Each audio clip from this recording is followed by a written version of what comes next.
la gótica española, que es la gótica que es la que veis en los escritos de música, los libros de música de las iglesias muy grandes. Esa es la gótica española, que se llama gótica de Suma, ¿vale? Esta gótica, como os digo, se hace con la pluma a 45 grados.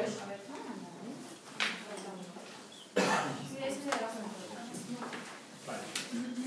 Y es un poco más complicada porque necesitas más trazos para hacer una letra. Por ejemplo, si os fijáis en la primera A, tiene 6 trazos la primera A, ¿vale? Si cuando escribáis no andéis levantando el pincel la pluma a cada trazo, ¿vale?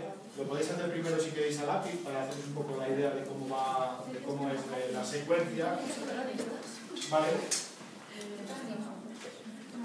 Pero sería un poco así. Nos llevamos esa para allá. Nos llevamos esa para allá.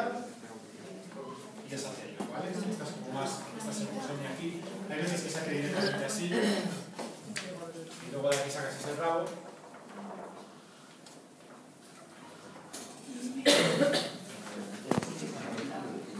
¿Vale? Pero el suyo es mantener eso, mantener la pluma a 45 grados. Mantener la pluma a 45 grados y no levantarla del papel, ¿vale? Esa sería un poco como la primera parte. Lo de subirla para arriba es porque luego esta caligrafía, si veis el ejemplo de arriba, van las letras como muy juntitas, ¿vale? Hay algún ejemplo más.